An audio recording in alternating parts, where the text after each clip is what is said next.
Hi, everyone, and welcome to our LinkedIn Live today. We're going to be having a candid conversation with none other than Gary Pinkus.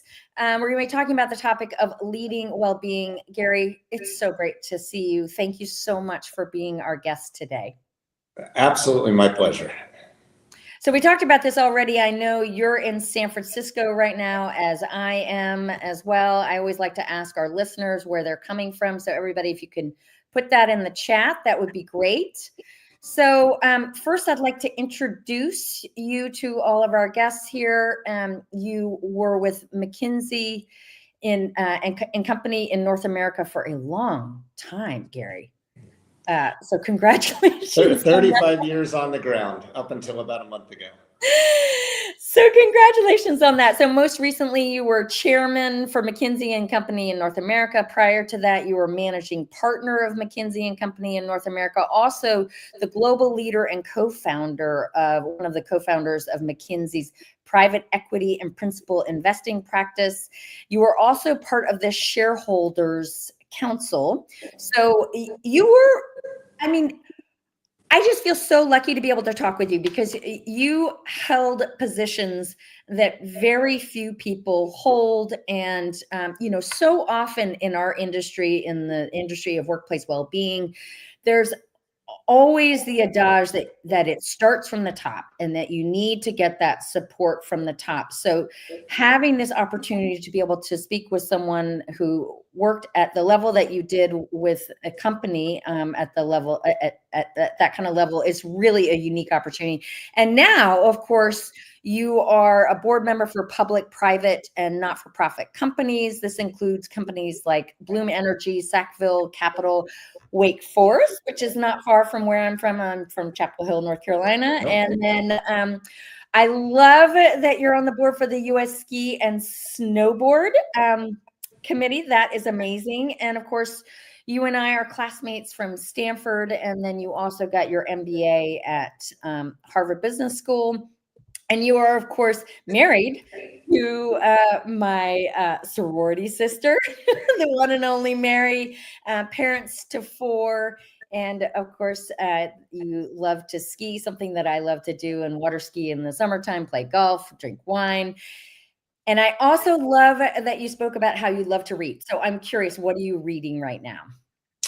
Well, I at any given time, I'm usually either reading, I was an English major, as you may or may not remember from our time together back then. And so at any given time, I'm either reading junk or reading something interesting. And right now I finished junk, and I can't even remember the name, but it was a great read. It was a thriller I got from the New York Times. And I just started Walter Isaacson's book on Benjamin Franklin. Wow. And I don't normally read biographies. And actually, I'm going to make a plug for a book that doesn't seem to have gotten much write-up, which is called The Californians, which I read right before my junk interlude. And it's a Jonathan Franzen style novel. Oh, that's right. Yeah, and it's actually quite good. It's got its flaws. We could spend half an hour just on that alone, but it's a fun read, and particularly if you're a native Californian, like both my wife and me, then it's a really interesting read.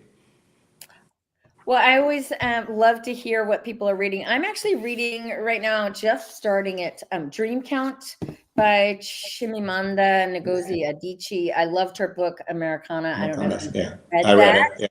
An amazing book.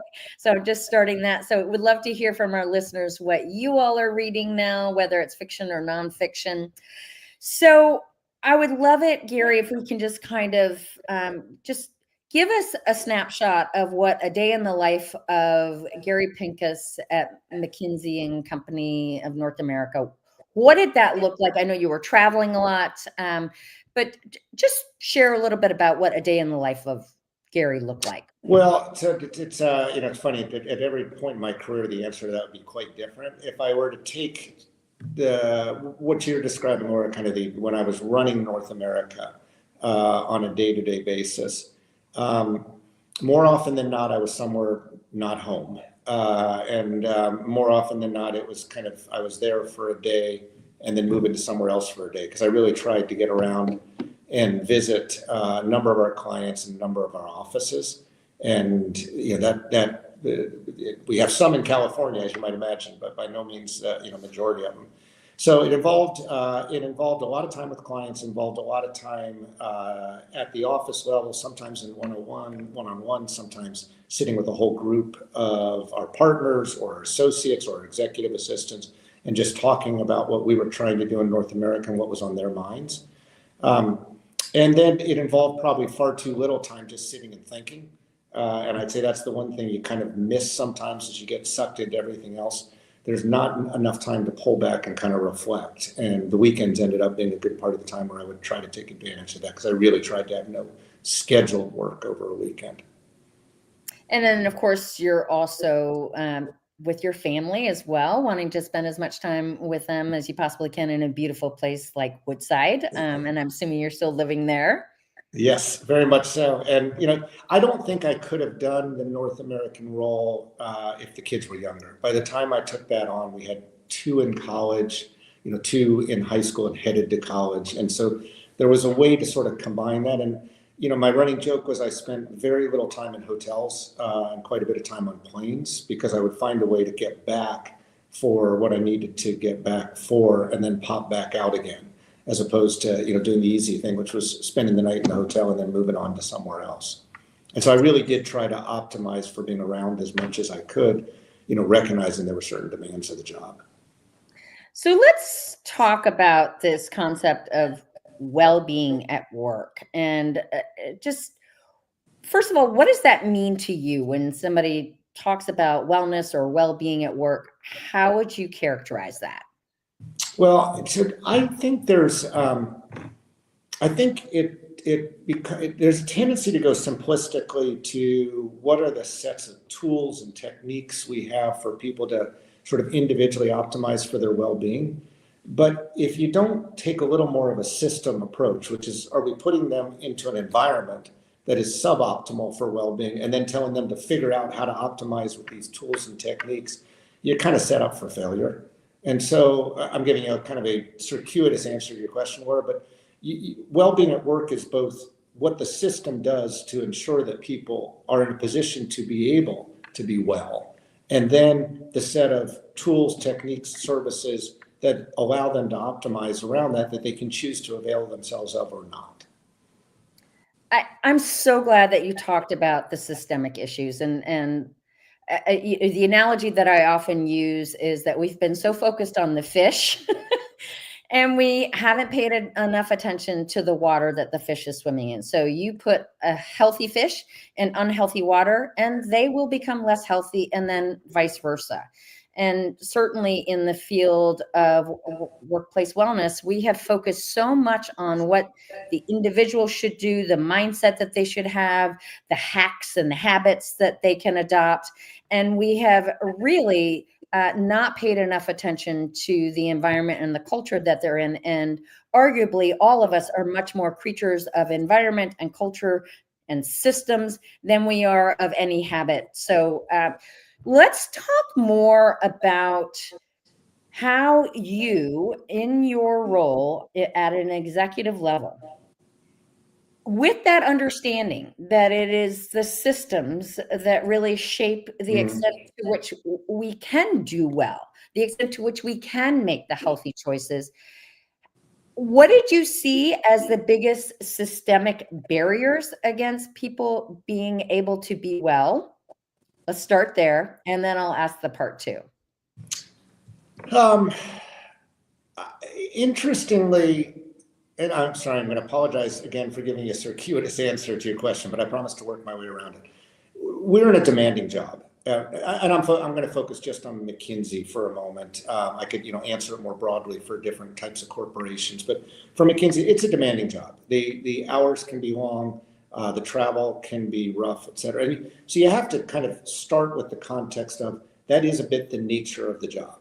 And then you say, okay, within that, how do we make sure we kind of optimize it so that people can find the path to well-being, whatever that is for them individually? And then what else can we do to enable them with some stuff that makes it cheaper, easier to access some of those things?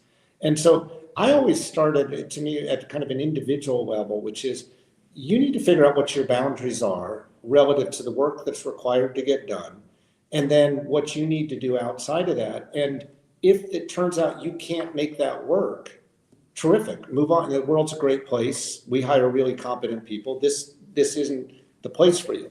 But don't do either of the following two things, which is go beyond your boundaries and just say, well, and then say, well, this is awful, but I don't have a choice. I have to do it.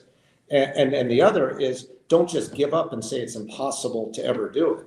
Manage your boundaries, see if it works, and if it doesn't, leave gracefully.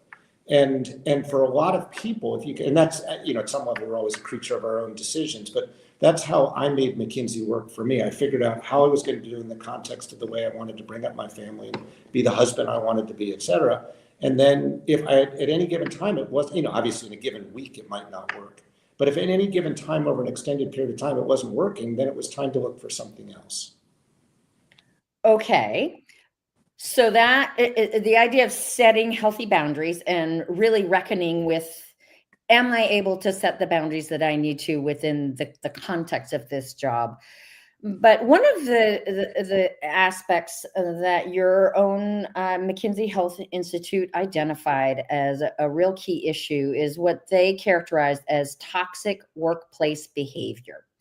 And that is the biggest driver of burnout, something and other forms of mental distress. And this is really, as we all know, has been top of mind for many organizations today.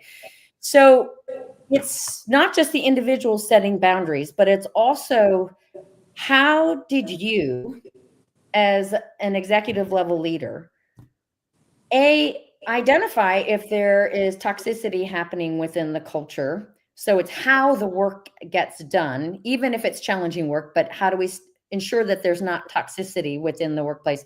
And if you saw it, how did you address it? Well, so I'd start with a definition of toxic, and I'll kind of use mine. If you have a different one, then I may end up giving a different answer.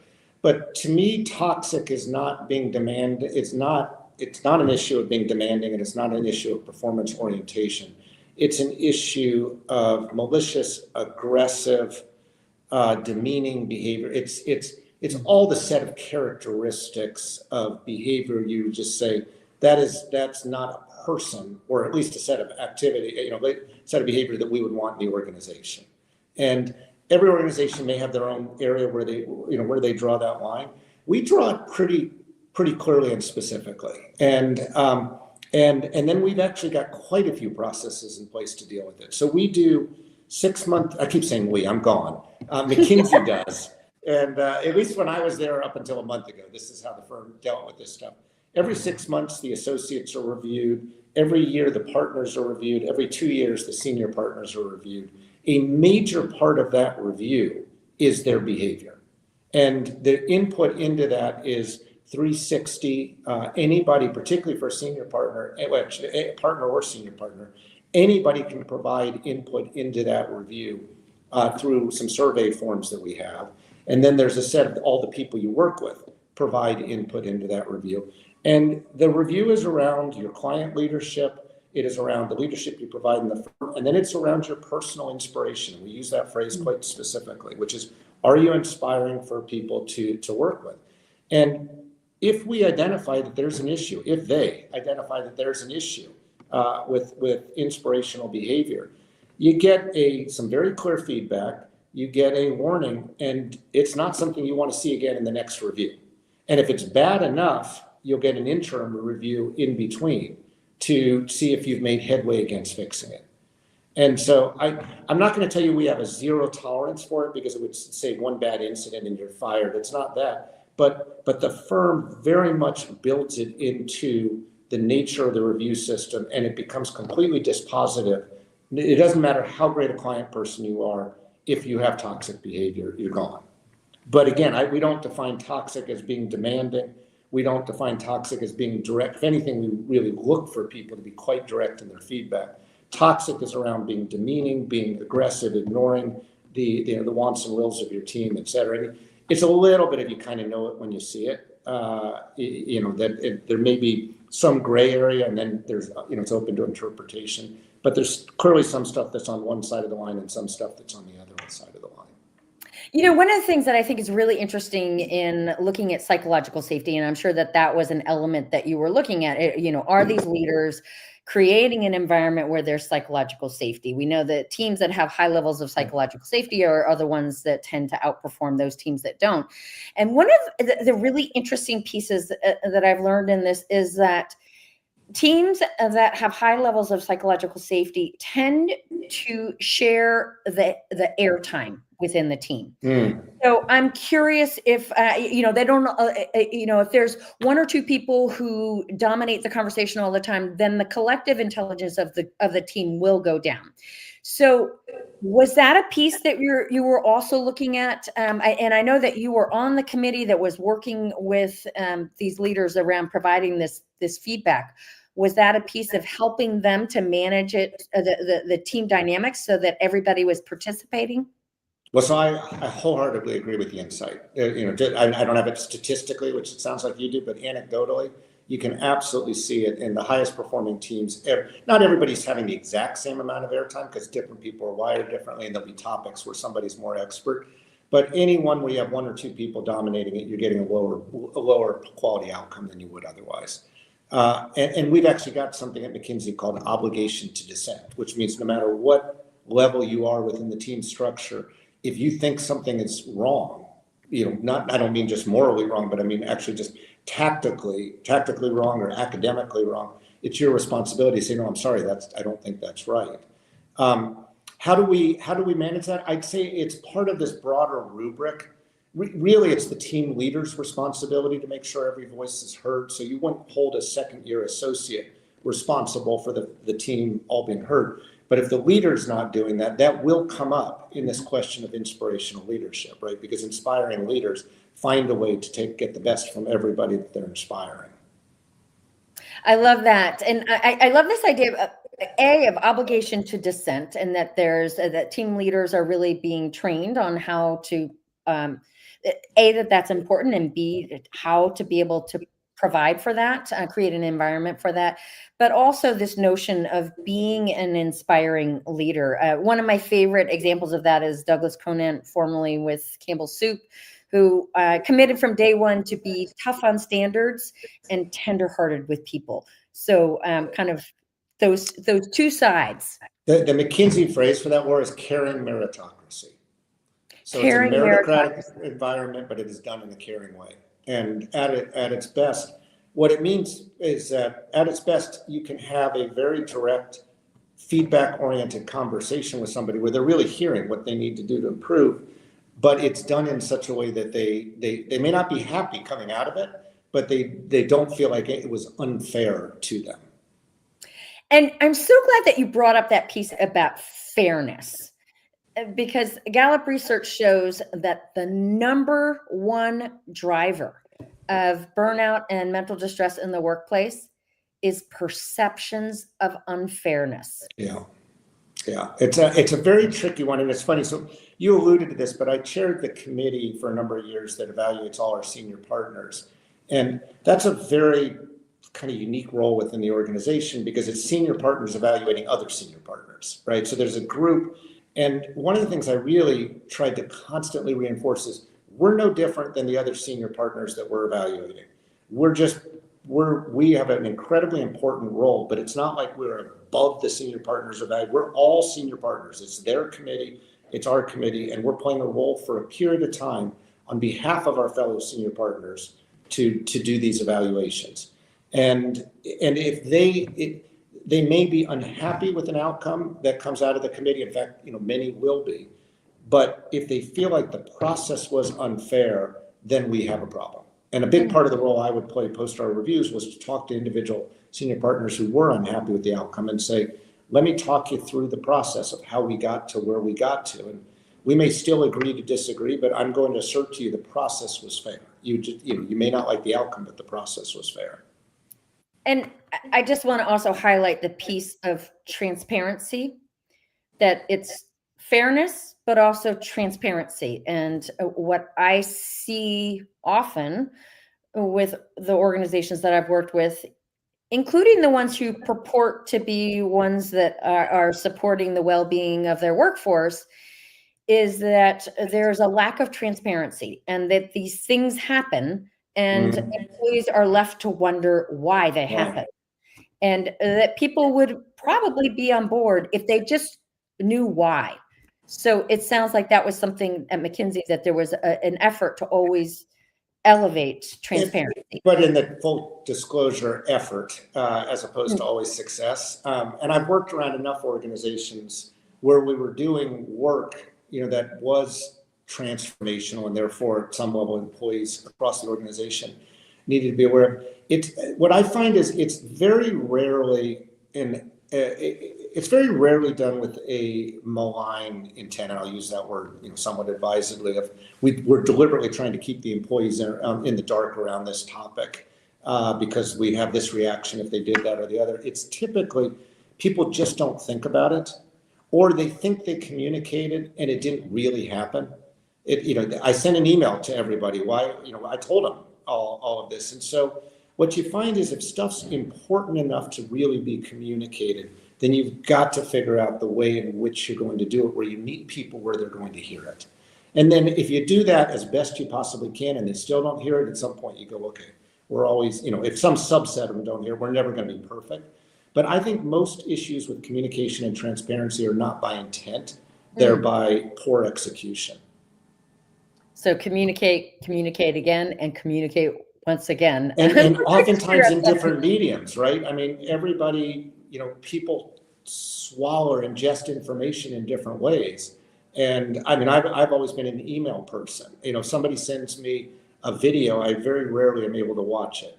And we've had that, with people. And then there's others that have no interest in reading an email. And so you've got to figure out, you got to meet people a bit where they are rather than in the way you want to do it. So we have a question that came in from Janice Lippin. Janice, thanks so much. So Gary, how would you advise a company where there is a toxic behavior? How would they begin to unpack it? Well, I think, Janice, you've got to start with the nature of the behavior. And toxicity comes in multiple forms, but if I could put a red line through one of, there is illegal behavior and there's bad behavior with a red line in between those two things. And so, number one, you got to figure out whether or not the behavior is illegal. And in which case, then you have to follow a very well documented, HR and oftentimes legally driven process for how you deal with it and what you do. I'm going to assume for a moment that we're really talking about just bad behavior, as opposed to something that would violate the law in either a state or in a country. And in that case, then you have to get under I think you actually start with symptoms and then you have to work your way back to root cause. So what is the behavior that's observed? Why do we view it as bad? But you can't stop there. You can't sort of stamp out symptoms because you'll never, at best you play whack-a-mole. You have to then go, okay, so what's the root cause of that behavior? What's causing people to act that way? Sometimes it's as simple as we just didn't have the right incentive system for a couple people, or we've just got one bad apple and it's emanating out. And then sometimes it's more systemic. We've created a whole set of symptoms or processes that encourage people to do the following things. And if we don't change that, we can complain about this as much as we want, but we're never actually going to solve the problem. So go upstream, and also go outside to see what's happening in the water that the fish are swimming in. Yeah. I mean, you have to come at it from multiple angles. As I say, start with symptoms and then work your way to root cause or causes. Sometimes it's multifactorial, but don't discount. I mean, I'll speak for McKinsey. I don't think we have incentives or an organization that anyway encourages toxic behavior. And I think we've got a whole bunch of things that actually try to root out toxic behavior. So when we find it, it's very rarely a systemic problem. It's usually an individual problem. And then we solve it accordingly. But if you're trying to really unpack it, to Janice's question, you first have to figure out if it's actually at the root cause, is it systemic or is it more individual or set of individuals? Okay, so Gary, I have to ask you, a lot of the people who are listening in right now are people like myself who are either working with an organization internally as the wellness program manager, or they're brought in from the outside.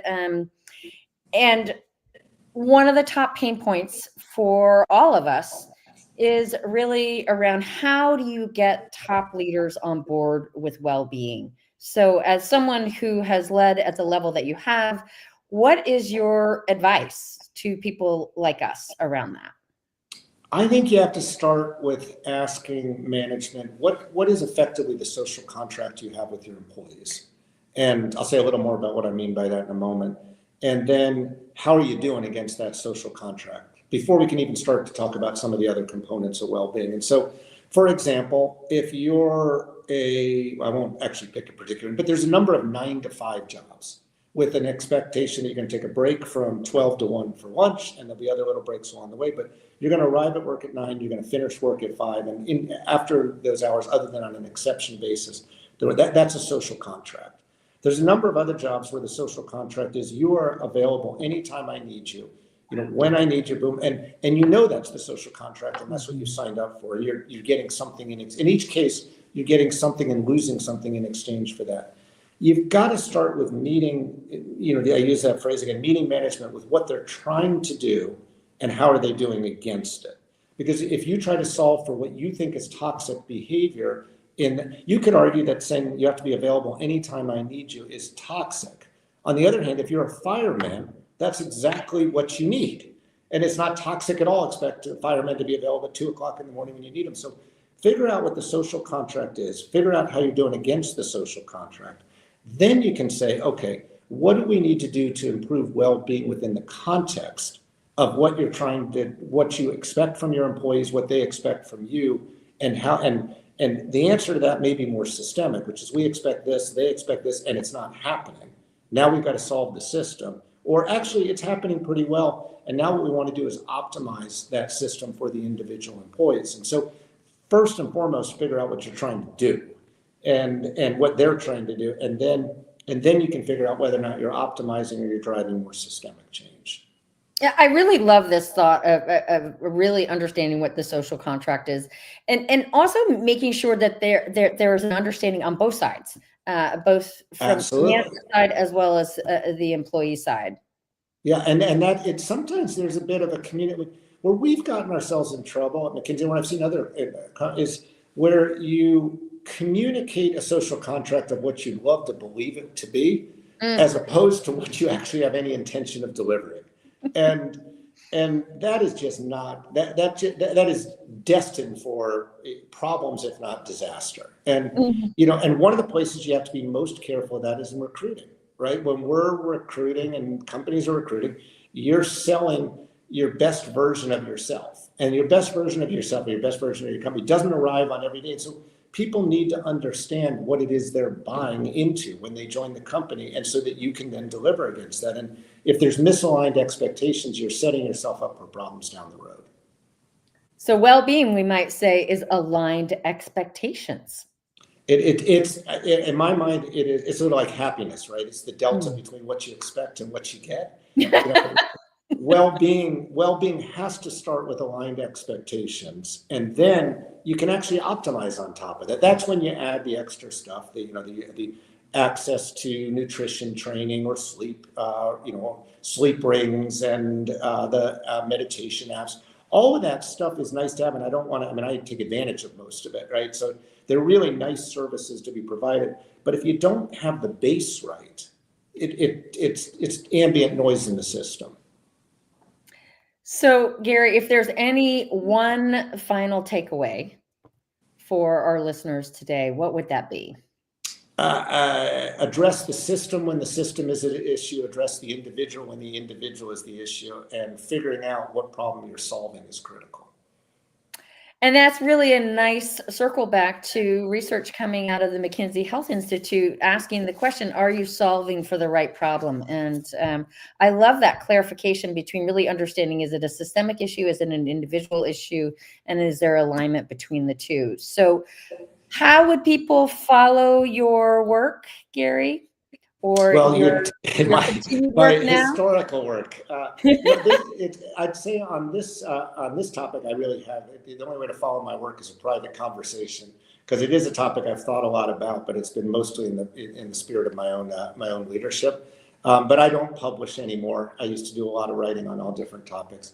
You'll see me periodically on LinkedIn, but mostly it'll be through people like you, or that are kind enough to put me onto their webcast.